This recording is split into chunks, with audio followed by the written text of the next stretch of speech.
Hello and welcome back to the game room. You know what I love? Video games. You know what I love? Talking about games. And it seems like a lot of people these days who cover games seem to hate them. Or at least the people who play them. Well, that's not me. And that's not the 3,960 of you beautiful people checking out this video here today. Well, last week's video shows you that people do not like family-friendly anything, and we will not be doing the non-clickbait either. So this week, all clickbait all the time. We are talking about games that I missed the boat on. That means I have not purchased any of these games. You know what else that means? I have not played any of them as well. So that thumbnail is all full of games that we are not talking about. But hey, if that sounds interesting to you, you want to see some games that are pretty expensive on the 360 that even I haven't gotten them yet, let's check it out. There's a lot of games out there, some of which you've never even heard of. That's where I come in. My name's Luke. I've been playing games since the age of 2, and I have no life. This is my game room.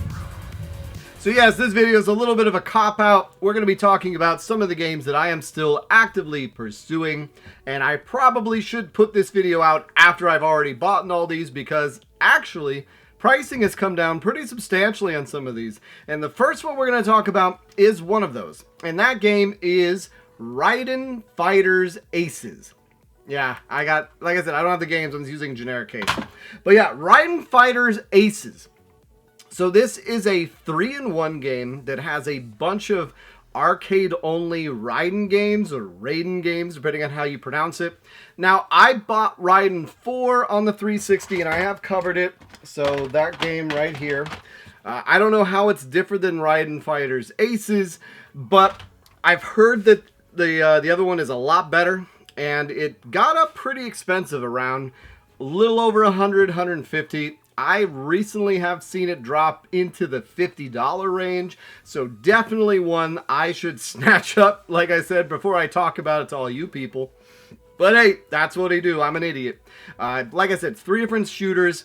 It's a shooter. Like I said, I don't know too much about these games, but this one was one of the more expensive ones on the system, bar none.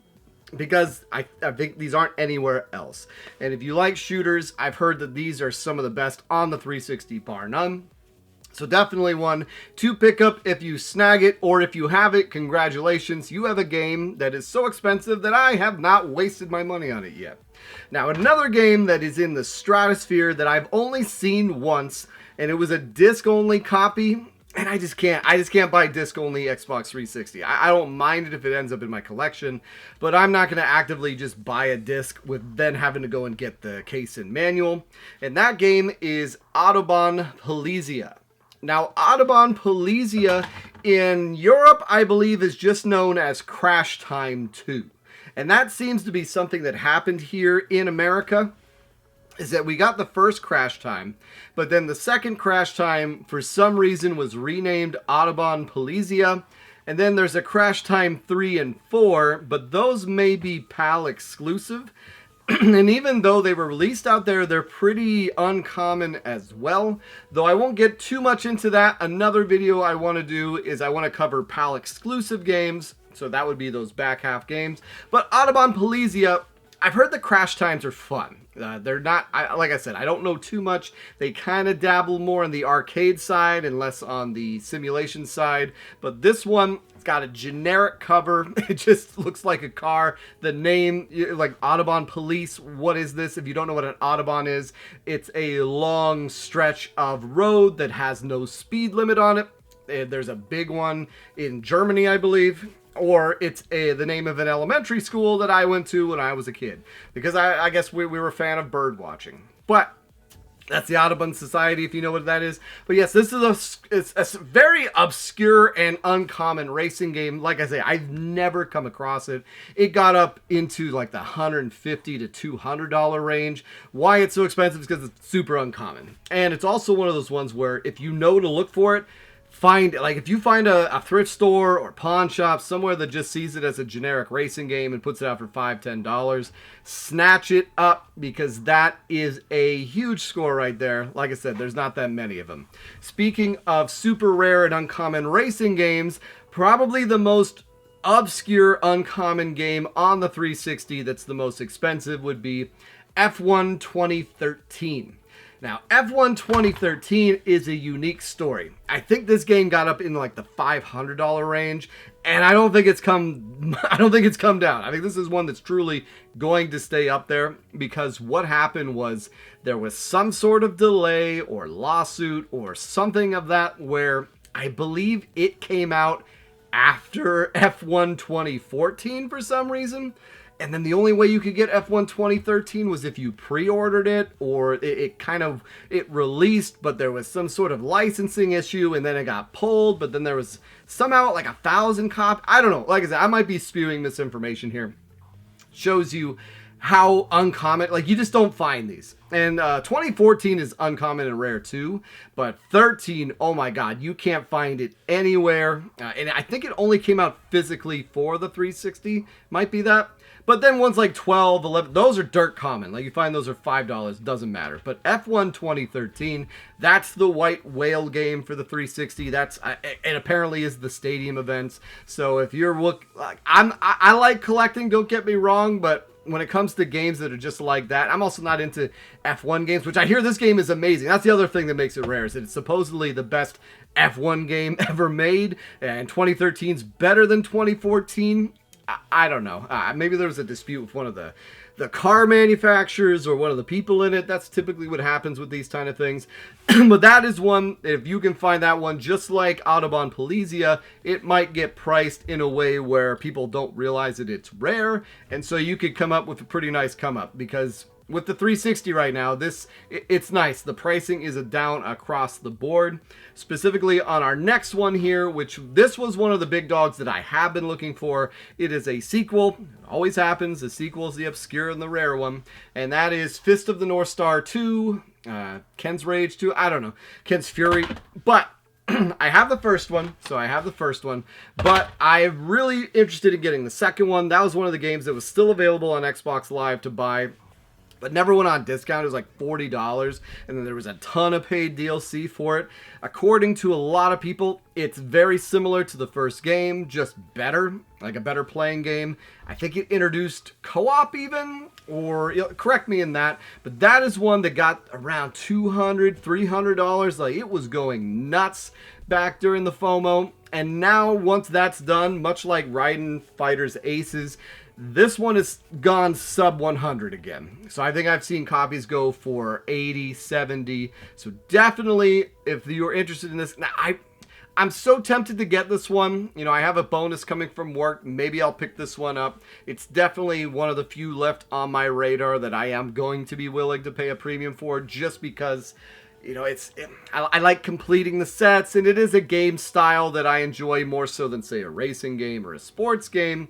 But it's just hard. It's hard dropping that much money for a 360 game. Like, I had a comment just today that was saying a $30 360 game is expensive, and I just want to say, like, man, I know. I remember when I thought that way too. It's just not the case anymore.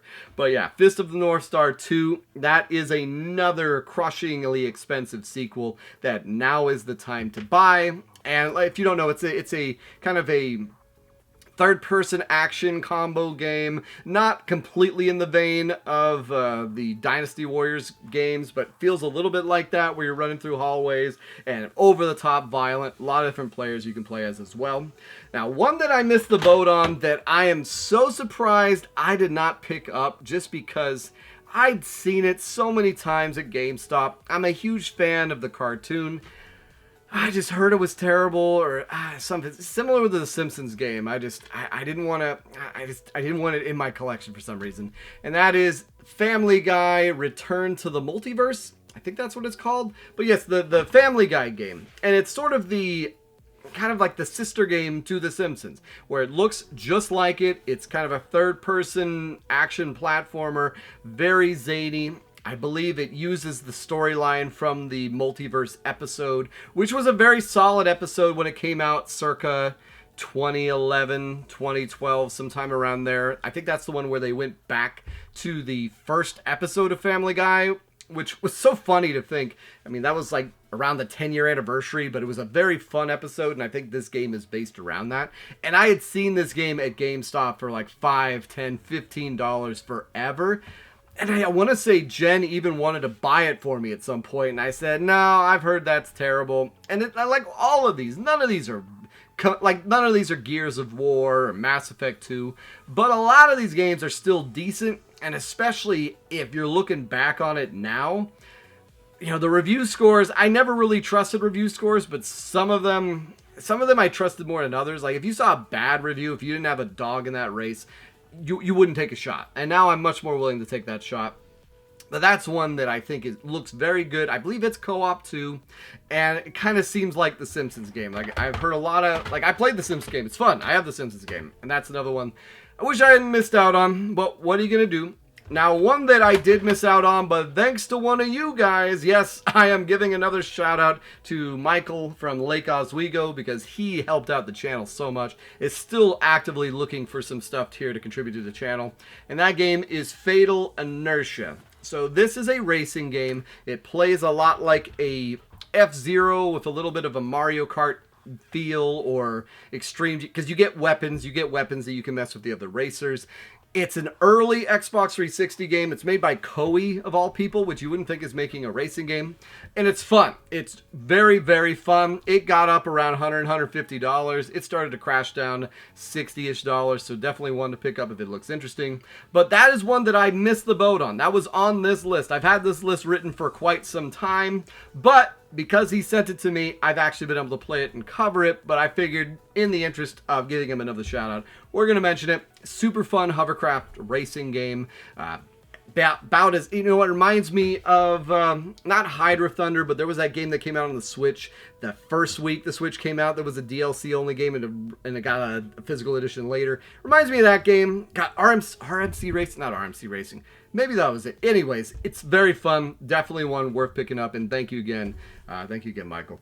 Now, one that I almost picked this up when I found the lot for Cul-de-Sac Saga. I found another lot that had this edition of the game, which is the expensive edition because it has the DLC on the disc. And unlike other games, this was a delisted game. It's a Marvel game, and that DLC characters in that edition you can't get anywhere else.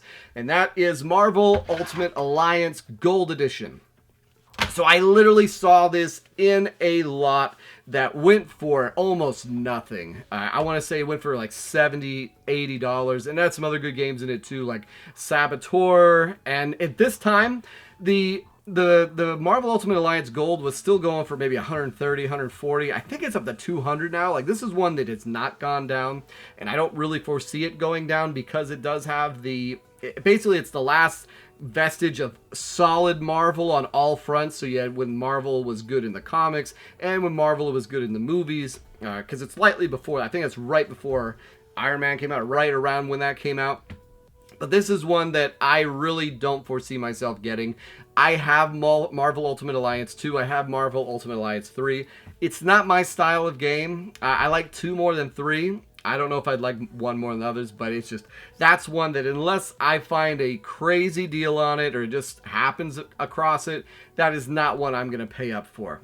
On the flip side, there is an edition of the game that I probably will pay more for, even though I'm not a fan of the comic. And there's a movie coming out soon that's going to star this character, and that is The Incredible Hulk. But this is the one that features the Red Hulk download code. Now, I don't know if it's a code. I think it's a code that's on disc. I think it's a code that only works for a disc that comes with this. It was a GameStop exclusive. This was also the time where you had a lot of GameStop exclusive games, Walmart exclusive, Target exclusives, and it only got worse after this generation. So definitely for those variant collectors, this stuff's going to be a nightmare. But ironically, like I said, I'm not a huge fan of the comics, and I know some people claim that there's no interest in Red Hulk. I will tell you, I am that person. I am that normie who would go to see the new Captain America for Red Hulk because it has Red Hulk, which I just love different colors. What can I say? It's like the Yoshi thing. Oh, different color. As a collector, it appeals to me. and Harrison Ford, which he hasn't burned down all his credit with me, even though he really, he ruined Deckard, he ruined Han Solo, he ruined Indiana Jones. I still like him. However, Captain America's not in it. They replaced Captain America, and I haven't seen any of the Captain Americas, so what are you going to do?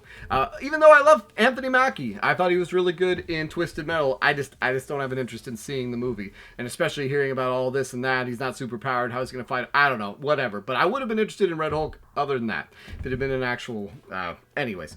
But that is the game I don't have, the Incredible Hulk game. It's funny, there's a bunch of these Marvel games. They had the Captain America game, Iron Man game, the Wolverine game. Like, all these games came out that were Marvel licenses, the Spider-Mans, like, they all came out and they all got delisted for the most part. They're not super expensive, but this version is because of that variant, and it is one that I'd like to pick up and check out because, like I said, I like the color variants.